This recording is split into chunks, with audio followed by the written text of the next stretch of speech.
All right, what's up, everybody? Ryan Broninger and Billy Lucci, a TexAgs exclusive with the brand new Texas A&M baseball coach, head baseball coach, Mr. Michael Earley. Coach, I know you've got to have been swimming in it for the last 24, 48 hours. We appreciate you taking the time to come over here. Yeah, I mean, it's been a lot. But I love every second of it. So just getting to know everyone in the community. I have a ton of text messages I need to return. I will get to those at some point. But, yeah, just a lot of communication with fans, donors, specifically my own players, working on our current roster and recruiting. So it's been awesome. I got my team in there grinding, and we've been going at it all morning, all night, every day until we get this thing done. Yeah, how much sleep did you get in the last? I talked to you yesterday when we were planning. Yeah. I was trying to schedule this with you, and it's like, how hard? What was the sleep number while you were waiting to meet with them yesterday morning versus last night when you're hard at work getting everything ready? It was when I was waiting to meet, I actually slept really well because I felt really good about it. Last night I did not sleep well because the first time in my life I have so many other people in my life I have to worry about. Right. So I'm just sitting there in bed thinking about this person, that person, this coach, that coach, and just trying to make sure everyone else is okay. So it's an awesome thing to do, but it's tough and it's challenging, but I mean, I love it. So I actually slept really well the night before because I was pretty confident in the things they were going to talk to me about. It was a whirlwind. We were joking earlier. We were like, people were getting restless with the coaching search that took 5 days. It's one of the shortest ones I've seen, but it felt like there was a lot going on. Take us through, from the Mike Earley perspective, how all this kind of materialized. And I know from the moment you interviewed, it had to have felt like a whirlwind, but take us through the entire kind of process of you becoming a candidate and then ascending to the actual job. Right, yeah. So I got reached out to about interviewing for the job. Talked about it with my wife, decided it's something I wanted to do, and it happened really fast. So just from talking with Trev on Zoom and some other people, it went really well. And I was actually coming back to College Station anyway just to see my family. So the timing of it was just absolutely perfect, and then met with them again in person. But there was so much that was going on, so many phone calls, so many people reaching out, and it was a whirlwind for sure. And then you put that on, transition to a different school, and the fact that I have still not gotten over the loss of the national championship game. Yeah. Like, I had my first nightmare the other night. I think I'll probably have them the rest of my life. I still haven't got over that. I probably will never get over that. Yeah. So, just a lot of different things, a lot of moving pieces. It happened. It seemed like it was slow in the moment, but like you said, it happened pretty fast. Yeah. So just they reached out, made contact. I think everything that I gave them and my plan for this team, they obviously loved, and here we are today. We got to speak a bunch kind of, throughout, I think it was early in the year. We was actually in the gym, and you were like, man, at some point I'd love to be the head coach here. When you were saying those things, was it this close, like this soon in your brain? Did you see this dream coming true? And what I've said, Mike, is that you and Lisa love this community, and you've been kind of open with me about, like, when I came here, I didn't know what to expect. Right. And, like, we have fallen in love with being community members in Bryan College Station. So what has this been like for you to return with your family? Now you have some clarity on what's going to happen just for your kids and their future here. Yeah, I mean, I've been pretty public about how I feel about this community, university, but specifically the community and the people, my neighbors, and just the people I become friends with. It's just, I've told you before, I moved from Phoenix, Arizona. It's quite the change. When I first came here, I was like, I didn't really want to come, to be honest. It was just so different for me. It's such a big change. And then I get about a month in, I'm like, wow, like, these people are just some of the most genuine people I've ever met in my life. And when I first came here too, just growing up a college baseball fan, my dream job, to be truthful, was to be the head coach at LSU. It was. And then about 6 months in, I remember telling my wife, like, man, like, my dream is to be here. And every day I've been here, while doing my other job, I've been preparing to be the head coach at Texas A&M, period. Did I think it was going to happen now? No. My plan was always to, hey, I'm going to, I've had some other head coaching opportunities. I had a few this year. My plan would be to go build a program somewhere else and then come back to Texas A&M. So that helped me a ton because my sights have always been on this job, always. So and maybe it helped me a ton too because it's fresh in my mind because it's something I was always thinking about, and I had a front row seat on how to do it. You talked about that World Series, and I've had a nightmare too. You're going to have them until you win one here. That's when I think you can stop them. Maybe I'll stop. But take that whole run. I think I think about that Texas game. I think about that Super Regional against Oregon, and there's the wave of emotions you guys rode, and then just that run in Omaha. How special was it, though? Not the ending you wanted, obviously, right. and agonizing to get that close. We get it. But just you haven't had time to soak it up yet, but just thinking about that run, that was magic, man. It really was. It was unbelievable. Just all the different possible things that happen. I mean, you lose Braden, you lose Shane. Caden Kent steps up like you always knew he could. He just needed that chance. And it's not like there's no one's fault he wasn't getting that chance. We just had a loaded roster. Yeah. So, unbelievable. Like, just guys. Jace's catch, I'm like, it's so much. Yeah, I mean, there's so many things. So many times your heart sunk and it rose, and just the push and pull of everything. But those guys just, in the end, even like that last inning, I think that shows you who we are. Yeah. Like, there's no fight, there's no quit. It's gonna grind until the very last out, and they did it. We just ran out of time. We just ran out of time, and Tennessee, obviously a really good baseball team, and Sorrell's line out a couple innings before, right at Burke. Yeah, I mean, ball's in the corner and probably ties the game. Baseball is such an awesome but miserable sport at the same time. So what those guys did will obviously never be forgotten, and how they did it and how they went about it was just truly unbelievable, because there's a lot of guys that were hurt. Yeah. Like, hurt, I think, way more than people. More than normal for baseball. More too, than normal. Like actually physically hurt, like guys having surgery and stuff after, but those guys were playing. So even Jace, he's not having surgery, but he was super banged up. Like, if we were in the regular season, he doesn't play for 2 weeks. No chance. So those guys are super special group. I think the bond, you could see that from a mile away. You mix a bond like that with some elite talent, that's how you end up where we were. And I think a big part of, prior to you sitting down with Trev Alberts, and I'm sure we'll hear well, I say new athletic director. He was your athletic director before, but I think we'll hear him talk tomorrow a little bit about it. But I think a big part of the intrigue before the interview, before you sat down with him, was, man, there's an opportunity here to keep something really special going. And all those things, everything you just said is kind of like, that has to continue right now. Like, it was too good to kind of move on from it. What was that a part of your interview process, and to talk about carrying that going, or was it more about you saying, this is what you're getting in me? It was both. Yeah. Because I've been a part of this program, and I've seen what it takes for it to be successful. And Texas A&M baseball has never been in a better spot. I mean, the momentum we have, I want to keep that going. And I've like I said, I've had a front row seat. So that was a big part of it. The players were a big part of it. And there's going to be some things I do differently. But the structure we had there was really, really good. Yeah. The culture we have there is really, really good. I know I was a big part of that culture, and I expect to keep it the exact same and always try to make it better. So, I mean, it's just been crazy, like absolutely crazy. So it's I'm just so excited. Like, I'm not sleeping, which is completely fine. I don't need to right now. Yeah. Like, I can't. I'll take a big fat nap in December There's at some a little point. adrenaline you're probably going on. Yeah, I'm going, too. man. I'm going. So I just enjoy talking to players on the phone, talk to them in the office, getting to know people.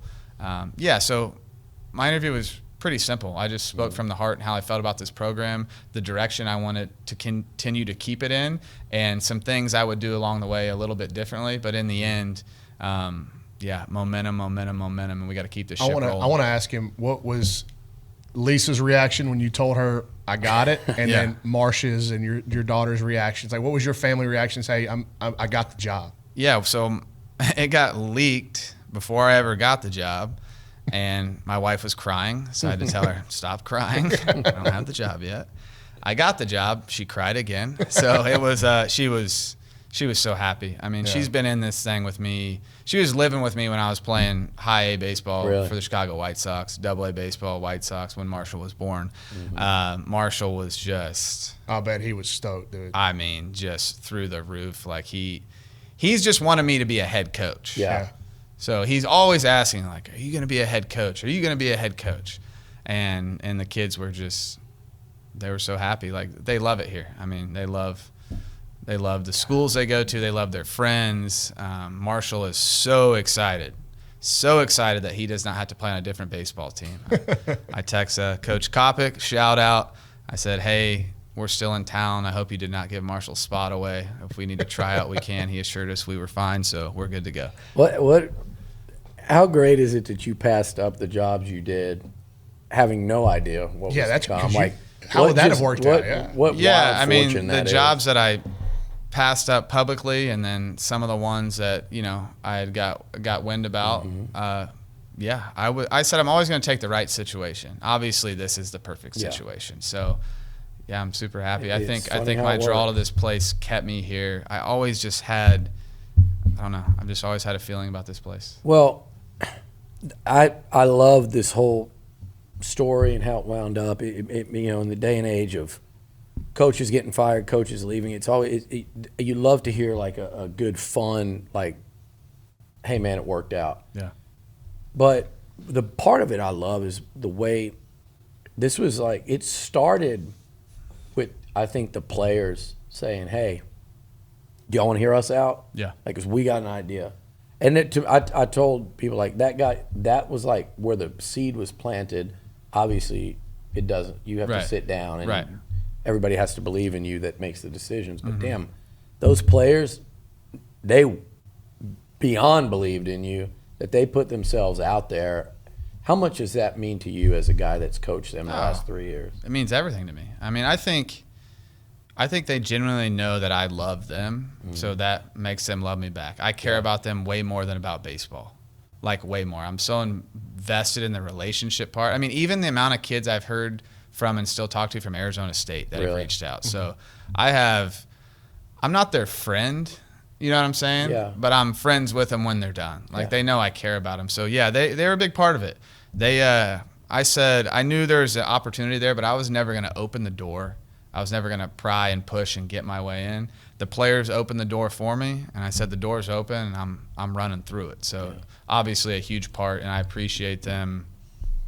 I can't even have an amount. Well, to I put can on tell it. you this: that, like, I was getting texts from Austin Boast and Troy Claunch, and they're Brett Minnick, and these guys are like, "Hey, is this Early thing real? Has he got a real shot at it?" So, like, those guys that you've made lasting relationships with, I'm sure all those guys from that first year Dylan Rock have all reached out and told you how pumped they were. Yeah, they all have, and the things they've said about me and my family is just super humbling. I mean, I love them to death. I'd do anything for them, way more than just baseball. I mean, I have relationships with kids that have transferred that have texted me just because they know beyond baseball I'm always there for them. So just things like that is why I do this job. And I love relationships, and I love winning. I'll tell you something that's been actually really cool is I've watched it kind of transpire. I've gotten the text. I know you have too. The former players that don't know you, most of them probably never met you or anything. Big time, dude. Like just to watch them see what the players are saying, and baseball guys, whether it's longtime big leaguers or guys that just played here, and they say, if those guys are saying that, that's who I want to kind of take over and tend to Texas A&M baseball. When you hear stuff like that, like from former players from other eras, what does that mean when you're wearing that logo now as the head coach? Yeah, I mean, it means a ton. It means a ton because this program is about the players, and that's how I've always coached. Like, it's never been about me. It's never been about another coach. It's always been about the players. The program belongs to the players, period. And yeah, I mean, I've gotten texts and stuff from people I know who they are, but I had no idea they knew who I was. I'm glad they see how I care, and they see how I care about the program. And Yeah, I mean the players, you can't play without players, right? Like they're the most important part. Like you can't win without the players. So the players having a voice and past players, that's awesome. I mean, it's been, like I said, it's been a ton. I appreciate all the support. I don't know what you can and can't say about staff, but I'll ask you this: What were you looking for when building your first staff as a head coach? Yeah, so I had a model I wanted to go off of, and I mean, Tony Vitello is obviously a great coach, so I was trying to follow a similar model to how he built his team or his coaching staff around the same age as me in the SEC as the first time. So I was looking for a guy who had been a head coach who was a pitching coach. I was looking for a hitting guy who was similar to me but also recruited, because in the recruiting thing, it's no secret, I was set to become the next recruiting coordinator if anything happened. I would have been named recruiting coordinator here the second after it happened. So that'll be more of a role I have as a head coach. And then I needed someone who had the same hitting style as me, but also was a recruiting coordinator. And then the last part, I needed what I thought was an elite infield guy. So all those things are getting wrapped up. There's a couple other things we're getting wrapped up, but we're in really good shape. And I just love the team around me. What have the conversations been like in the recruiting world? Now that I'm including portal current players, incoming high school guys. There's been a ton of support come out for you from the 2024 signing class. Yeah. How much of you looking at your phone has been involved in player acquisition? 97%. Yeah, it's been a lot. I mean, look, there was a break period there where people were trying to pillage, or what's the word I want to say? Pillage our players. Like they were trying to take them. Poach, whatever. Raid. Yeah, something. They were trying to raid the program, rightfully so. There's a lot of good players, and they're completely allowed to do that. So there's some I'm still talking to, but the bulk of it, we're in good shape. But it's been a day-to-day, minute-by-minute, hour-by-hour conversation with, families, advisors, players. And, we're going to lose some guys, but we're also going to gain some guys. There's some guys that immediately, like Matt Bergevin, immediately he's in. And there's a couple of other guys we're working on. So we're going to get the right guys. We're going to get guys that want to be here, and we're going to be great. You could probably talk to Mike Elko about this same thing. Like, it's just as a head coach in 2024 after a coaching change, if you're not the one that's, let's say, leaving and a step out in front of it, you're the one that's coming in. Like you said, it's like you're stepping immediately onto a battlefield almost. And the way the game is set up, I want to talk to you about something different just from a baseball perspective. The timing of everything. Had everything stayed intact and you guys went to Omaha, let's take Tennessee, for example, or LSU last year. These teams in A&M that are the last team standing in Omaha, and you're up there for 2 weeks, how much of a competitive disadvantage does it put the best teams in college baseball every year when it comes to the transfer portal because of the timing and the schedule? It's an extremely large disadvantage because you can't have visits. Yeah. You can't have visits. Phone calls are great, but while you're playing, even though you tell every kid on the phone, like, hey, hang with me, we're still playing. The school that you're visiting, they're at home. They're with them face to face. They're getting to see the facilities. They're getting to meet the coaches. They're getting pressured by those coaches. So, the more you win and the farther you get, the bigger the disadvantage is. And we got put out early a year ago, and it helped us in the transfer portal. Yeah. I wish I would have went to Omaha, but our roster's in good shape already, so there's only a couple spots we needed. But it hurt us a ton, whether I'm the coach or the coaching staff stayed the same. Just the longer you play, and you can see it in other programs throughout the country, it does put you at a disadvantage competitively in the transfer portal, no doubt. A big topic recently has been, what will Bluebell Park look like in the future? In your conversations now, in your title and role as the head coach, what are some of the things that you're looking for? Like, I think that it's, obviously expansion and the amenities and player amenities I know are massive, but also like keeping the spirit of what this place has become, I think would be massively important as well. I always think of Bluebell, and I've always thought of it as like a Fenway Park or Wrigley Field, like just tradition, atmosphere, and you just think of it kind of like historically to me, at least I do.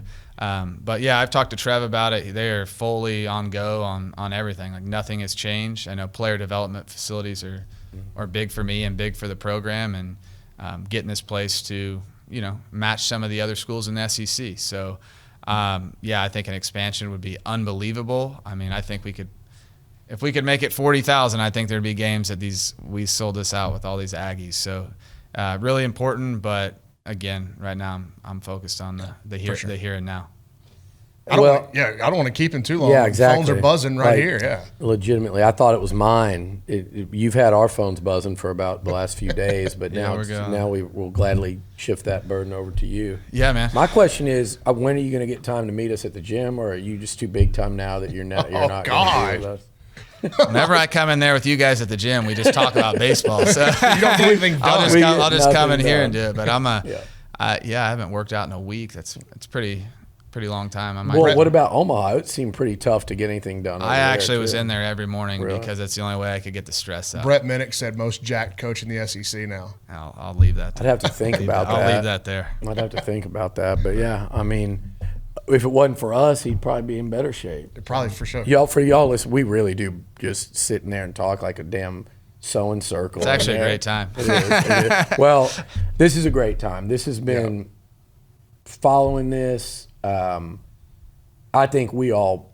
were sitting there a few days ago going, damn, if there was some way for him to come back. And then all of a sudden it was like, head coach? Okay. And then to watch this thing unfold, I've been doing this for 25 years. I love seeing good things happen for good people. I just do. That. Congratulations. Family too. Thank you. No, we are. It's exciting. I mean, I'm living a dream. It's a lot of a dream right now, but I mean, I'm enjoying every second. I haven't got stressed one time. Yeah. Not one stress, no anxiety, just, tying up some loose ends and doing my job. And that's the job I have. I know it's going to be tough here for the next couple of days, couple weeks.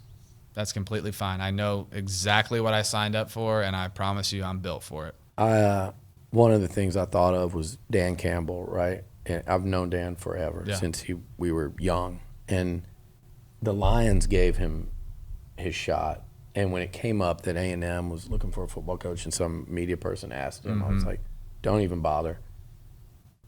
That was his shot. He's so low, I think he'll end his coaching career there. You're so young, I'm not saying that, but like, how much does it mean that, like, man, I've been waiting for this job, hoping that one day, and here it is, and A&M gave me that shot. Yeah. My first head coaching job is at Texas A&M. I'll never forget it. I'll never forget it. My family will never forget it. And I know the responsibility that comes with it. And we're fully invested in doing everything we can to take this program to the highest we can every single year. And I'm fully aware this is not going to be all roses. I know it's going to be tough. But it's what you signed up for. It's what I signed up for. Yeah. There's going to be way more good than bad. And we're just going to have to deal with the bumps and stay on an even course and just continue with the structure and the culture we have in this program, and everything's going to be great. I'm super excited. Like, I can't tell you how excited I am just to get to do this, and it's going to be sweet. Well, we'll see you at the press conference tomorrow. Yeah, and I man. know you got work to do. Appreciate you guys. Thank you very Congrats, much. And thank you. Ryan Broniger, Billy Lucci, and the new Texas Aggie baseball coach, Michael Earley.